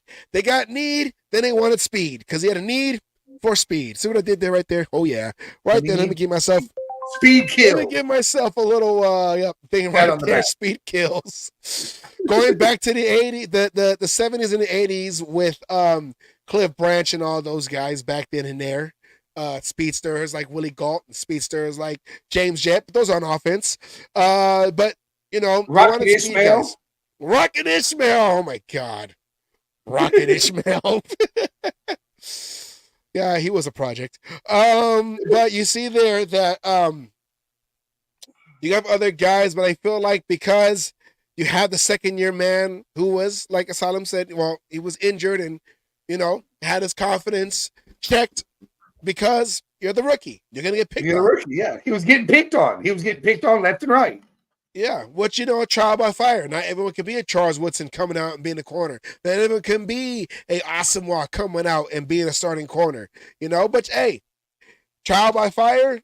If you can come back the next year with a chip on your shoulder, which I believe Jacorian Bennett will have, because he has something to prove, especially with a coaching staff that understands football. McDaniels did not, of course.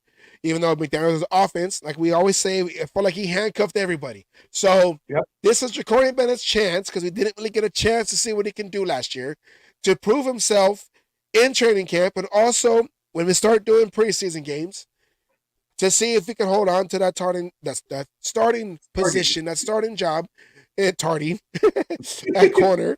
So, of course, I'm going to go with Jacorian Bennett on this. So I'll give him the edge on this one, because he has that 1-year experience, and he did go out there and got himself baptized. So I feel like he's going to come back even stronger, even more hungrier, because he wants his starting job, and he wants and like I said, when Peggy was on, yes, you saw him make those mistakes while being picked on, but he came back harder. He did not let those affect him. And, he could have easily, he got beat, big pass, even for a touchdown. And instead of letting it affect the whole game, he was able to shake it off and continue to go. And that's a thing that a lot of fucking players can't do. Yeah. And when you're going against the likes of Mahomes and Herbert, you're going to get baptized. So Zach Wilson. Oh, I'm sorry. Zach Wilson. I saw it on Facebook. Someone had a comment that said, "We got rid of Wilson for an even worse Wilson." Well, there you go, GM Sean Payton. You are the real MVP, Sean Payton. I bet you Broncos fans are all like, wait a minute, didn't we go through this again 10 years ago? Didn't we do this 10 years ago, McDaniels? Oh, wait, we got another McDaniels, basically, running the whole show and sending out your quarterbacks out. Or maybe that was the magic of Stidham, quarterback killer. He's the new Warren Sapp, quarterback killer. If he's on your depth chart, starting quarterbacks, beware. He will stab you in the back. Not Stidham's going to at least finish the last 2 games of the season. Yeah, we've seen that before, remember? And then they ship out the guy who was the anyways. Our next lineup on the card for this summer, almost said SummerSlam, for the Survivor Series, we have Dylan Parham, the left guard, going against at 6'3", 285 pounds, playing left guard at age 24 out of Memphis, the round 3 selection in 2022 in his 3rd season. I got us 40 times 2 with a 4.93 because we're doing a zone blocking scheme. That's pretty fast for an offensive lineman, especially an interior lineman going against Andres the Giant Pete. I wanted to say that. Andres the Giant Pete. Oh, yeah. At 6'7", like I told that guy, at 6'7", 316 pounds. At age 30, the 10-year vet who's also played left guard with the Saints, and he played left tackle last year with the Saints. Adam Stanford, number 1 first-round pick in 2015 with a 5.20 40 speed. He ain't got a jersey number yet, but he will be competing for, I know Dylan Parham, he showed up and showed out at center and at the 2 guard positions because he can be bounced back and forth. But you have a veteran here, a 10-year veteran. Also, he is a little injury prone. And Andres the Giant Pete. And I said it first, Kay. I said that first. I said it first. I think this is one of my favorite battles. This is going to be one of my favorite battles of the fucking training camp right here. Yep. Because you got the experience. Yes, he's a 3-time Pro Bowler, with Andreas the Giant Pete. 3-time Pro. He's a 3-time Pro Bowler. So you got experience versus the up-and-coming talent. Yes. And this one, I could go either way on this one. I could go either way. Either one could win it, but I think this is going to be one hell of a battle, and this is one that's going to probably go all the way to game 1 before we find out who the starter is. And I'm going to say, I haven't heard that he was a dirty player like a incognito that we loved. We only really had him for a season and a half because he was injured for half of one of the seasons he played with us, and he loved Raiders and the Raider Nation. But I can see him being that veteran that steps in, that helps, I don't want to say guide the offensive line, but we do have a lot of young guys on this line, as you see in our offensive depth chart. But help mold the offensive line? Help mold these players on the offensive line? Help mold these players because as we see it right now, Thayer Mumford in his 3rd year, Jackson Powers Johnson will be a rookie, most likely starting. Andre James is in his 5th year. Who? No, Andre James will be in his 6th year because he played out his rookie contract. Dylan Parham in his 3rd year, and Colt Miller in his 7th year. Yes, I believe. Yes, I think you're right because he played in Oakland. He's one of the last Oakland players. One of the last Oakland Raiders drafted by John Gruden. John Gruden. I mean McKenzie. Or was it no. It wasn't McKenzie. It was Gruden. It was you know what I'm talking about. Yeah, fucking goddamn it. Mike Mayock. Mike Mayock right there. So maybe he wins that starting job, and you have 2 veterans, the left tackle and the left guard, which of course we have 2 right-handed quarterbacks, Aiden O'Connell and Minshew. So you want to make sure that backside is solidified. That blind side, oh yeah. That blind side is very important.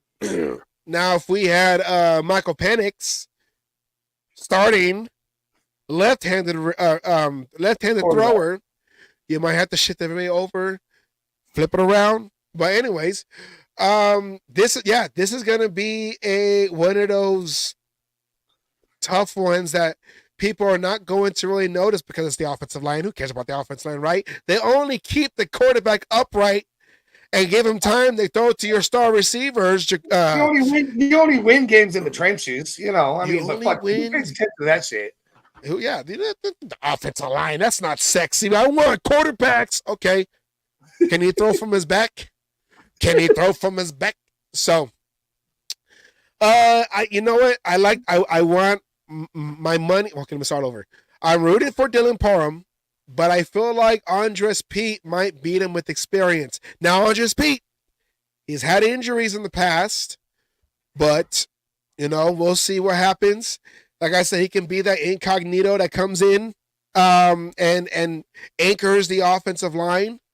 And, you know, the last offensive lineman I wanted from the Saints a long time ago because he was a dirty player, Kyle Turley. I wanted him on the Raiders, but he never came to the Raiders. I don't think he did. Throwing helmets at people. Kyle Turley. You remember Kyle Turley? Oh, he yeah. also he played for the Rams. I think he played for the Saints and the Rams. I wanted him as a Raider because he had that Raider, you know, he knew how to use the Alzado rule, which is using the helmet as a weapon. Him and the dude from the Browns, you know what I'm talking about.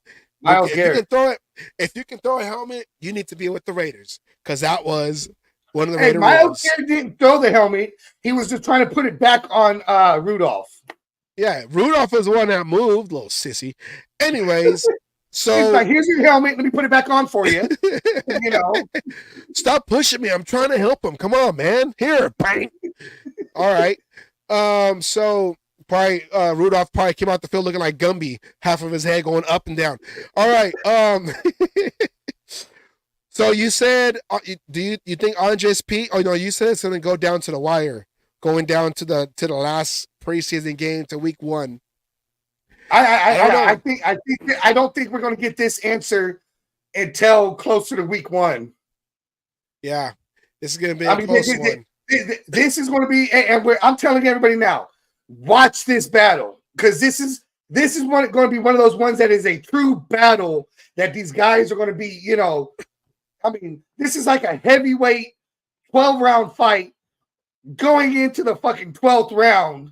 Both fighters have been dropped once already.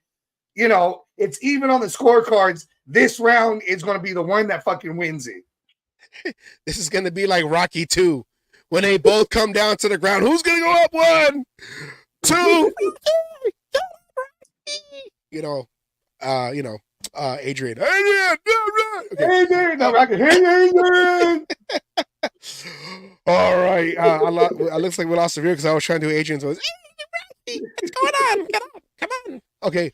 That's not how she sounds. Our next battle, speaking of offensive linemen, we got oh wow. We had that guard position, but what about that right tackle in our triple threat match? 3 players going after one position. We got Dalton Wet. Well, actually, let's start over. We have the starter penciled in, Thayer Munford, at 6'6", 315 pounds, 24 years old, out of Ohio State, round 7 draft pick in 2022, in his 3rd season with a 40 time of 5:39. Thayer Munford, which I already said, I said it backwards, but here we go. I'm going to do over here, and at 6'8", 320 pounds, age 25, out of Arkansas, undrafted free agent in his 2nd year with a 40 time of 5:43. You have Dalton Wagner, and also coming in the super challenger, the rookie out of Maryland, from drafted round 3 from the 2024 draft at 6'4", 323 pounds, age 21, with a 5:21 40 speed, DJ Glaze. Going for that right tackle position. Hold on. Catch your breath. Okay. Deep breath. In, out, in, All right. out. With that opening position, and we had, it's still up in the air. We have it right here with that opening position. Jalen McKenzie is also in there, but they haven't slotted as the backup for left tackle. Let's go back to the offensive depth chart. Who do you think has the edge? And who do you think might be the surprise winner in this 1 versus 1 match for? Look at Anna said, yeah. I know. I got a fan over here blowing, but my hat's blocking the wind. Counterproductive. Sounds like a McDaniels problem. Anyways, who do you feel will get that position at right tackle to solidify the offensive line for this season starting in 2024, week 1? Who do you think? And we got Andrew Coker, but I think this one is more of a battle for the backup and depth position. I think it's Mumford's job. Mumford's going to win this one. I like Mumford. I like what I saw out of him, but I think this is going to be a position on who backs up Mumford, whether it's going to be Glaze or if it's going to be I just saw Wagner? his goddamn name. Wagner, thank you. It's right there. Right there. Well, I think it's I think it's more of a depth battle than it is a starting battle. I think Mumford handily wins the starting job next to JPJ. And this is going to be who is the backup, who is the depth piece, who is that guy who has that spot on the 53-man roster, knowing full well that, he can get plugged in at any time. Yeah. Oh, right. Oh, that's going too far. Yeah.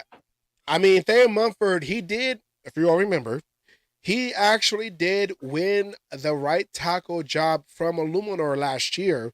But when Colton Miller got injured, they did throw Illuminor to that left side. And we were saying on the show, you know what? What if they just switch Mumford over to the left side? Because Mumford is used to playing both sides, both tackles, left and right. And Illuminor is more comfortable at the right side. So, yes, the battle was won, but for the team, they did eventually move Mumford to the left side until Colton Miller can go back into the lineup. And Illuminor took that right side. So, Mumford can play the right side. He's still young. He's still learning. And like we said, this is a guy that was drafted by McDaniels in his first year. So we don't know exactly what he can do. But 6'6", 315, he does have a frame to play in a zone blocking scheme. So, I mean, Thayer Mumford has the leg up. But you have Dalton Wagner, who was also with this team last year. He was an undrafted, depth guy. And DJ Glaze coming in as a third rounder. Slightly faster. He's on the smaller side on height, but on the heavier side of all three. So, Glaze, he has these accolades. We said he is my diamond in the rough. But I still see him as that backup couple years, 2-3 years, and you're going to see him as that dominant, tackle in that spot, being, the new, the new Upshaw on that right side. Upshaw, Archell? Archell, yeah, I mean, they have him. He did come out. He was a tackle, but they have him as guard. So it looks like he either can play both positions, and that's the thing. And I think that's why he can win that backup job. He could play both positions on both sides. Yeah. So this that's is going to be. That's a big thing about what we're talking about. When it comes to injuries, being able to plug and play a player. Yes, he's tackle here, but he could play guard. He could play on the left. He could play on the right. Yeah. That versatility is going to be his friend. Yes. Which will help him at least. Well, I mean, of course, he was drafted 3rd round, so 90% chance, unless he pulls a Leatherwood, a 90% chance he stays on the roster going into this season. Yes, this is an interesting battle. I feel like even though he was drafted 3rd, and there's still question marks until we see on the field at that right tackle position, I feel like he still stays in the as depth because he can be versatile on both sides of the line. Dalton Wagner, I feel like he's the one that has to really prove his worth on this team to stay on as also a depth piece. But who knows? Dale Mumford, it's his job to lose. He is the penciled-in starter. And we will see what happens going into this preseason. Now, of course, we have what everyone is going to be watching. The main event. Where's my echo? Oh, where's my echo? Echo. This is, whatever. I don't know. Anyways, this is my echo. There it is. There's my echo right there. Okay. In the main event, you have the challenger at 6'3", 210 pounds, 25 years old out of, I did it backwards. Yeah, you have it backwards. Washington State, he's 27, 225 pounds at 6'1", out of Washington State, which was the last college he was playing at. Round 6. I mentioned I'm half lexic on my mom's side. In his 6th season, with a speed of 497, which is kind of slow. Jersey number 15, Gardner Minshew. He's on the wrong side of the ring. I got the wrong heart. And okay, whatever. We have Aiden O'Connell. Let me turn this off because I messed up. We have Aiden O'Connell at 6'3", 210 pounds, 25 years old, out of Purdue, round 4 draft pick out of 2023 in his 2nd season. And everyone says, oh, he can't run, he's not mobile. Well, at 470, stop it. At 470, with the new number 12, because you have to live up to that number 12, guys like Stabler. But you know what? I think I'm going to say it here first. I think going to the number 12, all of a sudden you're going to see Raider fans give him more respect. And all of a sudden he's going to be the quarterback that we see. And he's going to get all the accolades because he ain't wearing that number 4 anymore and tied into Derek Carr. Who's that? Who's that guy? What 12? Who's that guy? I don't remember that guy. That's what they're going to be saying because they're not going to be used to it. So let's look at some Gardner Minshew. We're just going to do a little preview of them because this is the main event. Gardner Minshew, we've seen it earlier with Peggy was on, but Gardner Minshew last year with the Colts. Low ass boy. He was out there making plays on his feet, which Raider fans, we wanted to see. They claim they want a mobile quarterback. That was a mobile quarterback right there. Yes. Just extend the play enough to get a guy open and make plays right then and there. Minshew, he has a chip on his shoulder because he was bounced around different teams, with the Giants, with the Jaguars, and then the Colts. There's another team that I'm forgetting. He was just on the damn thing. He was with the Eagles, then the Colts. Yeah, so he just wants a chance to compete for the starting job. That's what he said. I just want to be able to compete for the starting job. That's what he said. And so he's going to have that chip on his shoulder, especially because he's the last boy. So, and then you also have, now we're going to go into the archives and do a little scouting on Aiden O'Connell. Aiden O'Connell in his college year, before he got poisoned by McDaniels. No, not poisoned, before he got fucking baptized by fire. As you can see here, he has a deep ball. He was known, he is accurate. AP started him the last 10 games, and I know people are going to be like, well, what about that Vikings game? What about that first Chargers game? What about that game that they beat the Kansas City Chiefs and he didn't have one completion after the first quarter? Well, because he was doing what his coach wanted him to do. His head coach just said, manage the ball, make the run the plays that we're gonna throw at you, because he didn't have an offseason. He didn't have a continuity with the I starting see receivers. mobility right there. Hold on. They say he's not mobile. He's a statue. He just ran for a touchdown right there. Yeah, so as you can see, when he has an offense that he knows and is comfortable with, and not a makeshift offense that was put together each week at Staples, at Kinko's, at FedEx office, he can run an offense and he can be a threat out there. He also is one that is used. Arm. He's throwing deep balls left and fucking right. And that's the old Raider mystique, Raider way, whatever you want to call it.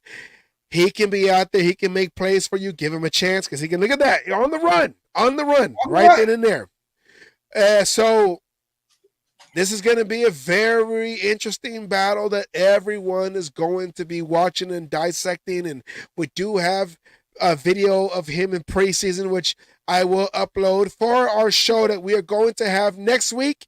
If they don't do the scheduling with the release, the schedule release on that Wednesday the 15th, or maybe we'll have them both, but we will do Stash for the Cash.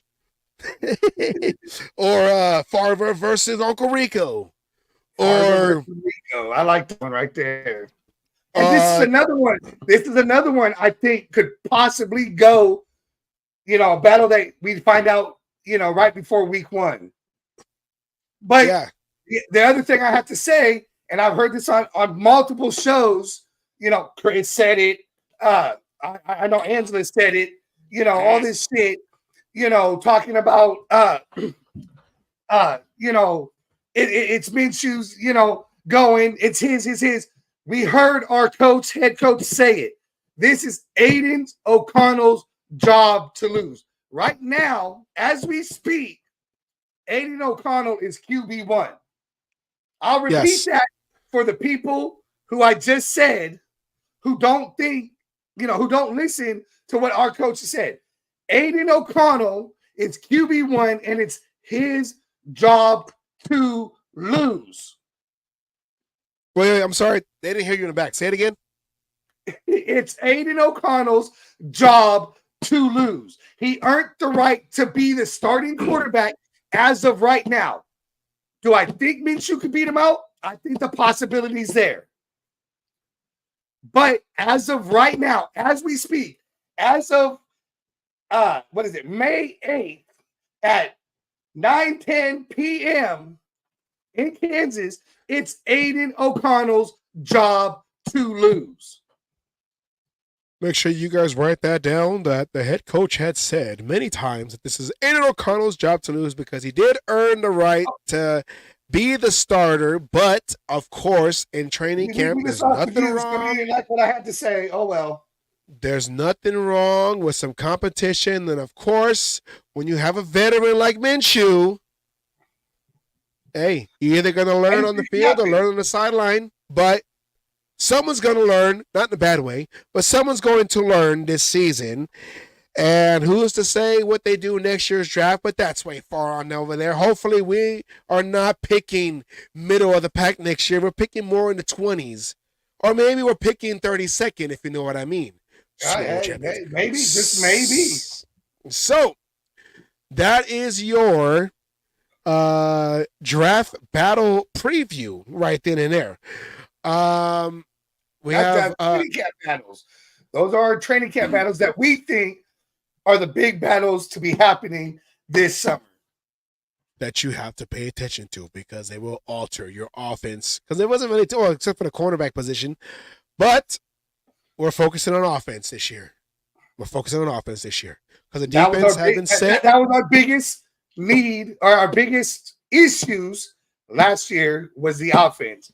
I think we could score more than 20 points this year with the team that we have as of right now. Yes. And before we end this show, let me go and just do the flyer real quick. Remember, this is your last chance. Well, you got until Friday, maybe even Saturday at the door. You got 3 days. 10th year anniversary Raider Nation Summer Kickoff. Ira Matthews, Willie Jones, Ricky Williams, Michael Alexander, Jeff Barnes, Greg Townsend, Reggie Kinlaw, Mike Ciani. Those are your legends. And of course, Tom Flores, two-time Super Bowl winning champion, first ever Raider starting quarterback in Raiders franchise history, and also Hall of Famer, like I said, Coach Flores. And also you also have Jacoby Myers, DJ Turner, and Divine Diablo will be out there. Now, right now, I mean, I don't know. This is the, if you buy your tickets early, I don't know if the price went up yet, but from what we were told, I know if you buy them at the door, the price is going to be up. Price is going to be up. So make sure you go there now. General tickets, $10. VIP, $60. You'll be in the special black hole section of the event. And I saw Lorenzo saying the VIP tickets are almost sold out. So the VIP tickets are almost sold out. It'll be front and center, but you'll be front and stage right there.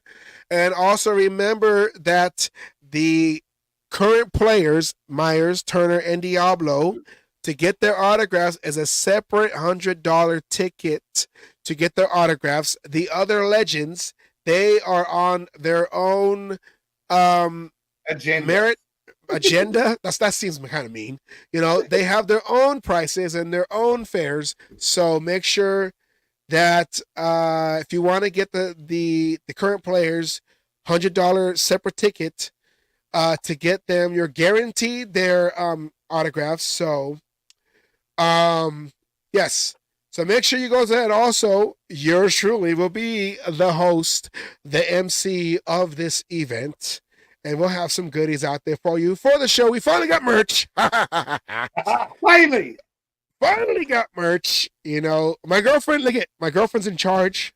My fiance is in charge. I say fiance. My fiance is in charge of the marketing department, the merchandise here at the Cage Match Show.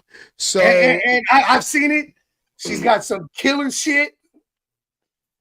Some of it you see everywhere around. Other ones, are shit that you don't get a lot of. She did a hell of a job on doing the merch. So thank you, Jessica. You did a hell of a job. Yes. And also, yes. All right, let's take this off. And with that, I just want to say thank you, everybody, for watching the show. And also, shout outs to my grandmother. So, yes. All right, then. With that said, we end every show like we always do with a word from Raider Milt, a.k.a. Coach Wallace, keeping his memory alive also, with his word once again. Solomon, any last words? No, I've got nothing to add, other than, thank you for coming on, considering everything you've gone through this week. Thank you, Jessica, for all the hard work you've done with the merch. Me personally, I appreciate you both for this shit. Without you guys, the Cage Match wouldn't be what it is. Well, this is a partnership. So all of us working together, because you're the one that gets all the talent that comes on the show. And yeah, so you put the pieces together. Without you, there'd be no Peggy Holmes coming on as Peggy's perspective. Hard-hitting Peggy. Raider Man, we both know Raider Man, but you helped get him on because I'm working on the production. You're getting the talent together, and also you're out there pushing the show too. So we're all together doing a committed, or we know the word. Yeah, and what a lot of people don't know is, this just doesn't come together. We just don't come on here and do whatever. We put in at least 20 hours, a minimum, a week, trying to get this going while working full-time jobs. So, I mean, jobs. We got full-time jobs and then put in, so many hours. We have our production meetings damn near every day to talk this shit out. I mean, this is not something that we just turn on the computer, get in front of a camera, and are able to do this shit. I mean, your graphics are always on point. The videos are always on point. I mean, this is a weekly work in progress. Puppets Union, 20-minute max. I wish. I fucking wish, but no. Change that minutes to hours, and we're probably closer to what we do. Yes. I wish we do. But, and what's up, Rick out of Hawaii? So, with that said, we're going off the air, we're coming up and whatever. We're gonna end the show like we always do with the word from Raider Milt, aka Coach Wallace. Rest in peace, Coach Wallace, and rest in paradise, because she is from Hawaii. My grandmother, Shirley. Take care, everybody. And I'll see you guys on Saturday, whoever's going on stage. Oh, yeah. Right then and there. Have a good night, Asylum. Oh, happy anniversary, Asylum, and his other half, his better half. Yeah, better half. You got that right. Definitely better half. You know why they call him the better half? Because they're always like, you better do what I say. Sorry, wife. I'm sorry. I'll do it. I'll do it.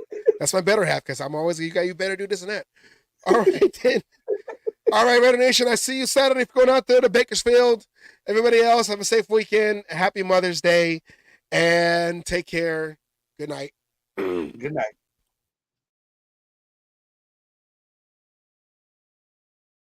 All you other NFL teams, your tailgates are weak. Your teams are weak. We might be down right now, but it doesn't take away the history. And all you Raiders out there need to know your fucking history of who the fuck you playing for and where the fuck you're playing. Damn it. Oh, and by the way, I won my last cage fight. Again, I'm still undefeated. And you NFL motherfuckers out there that you think you want some, come on and get some anytime.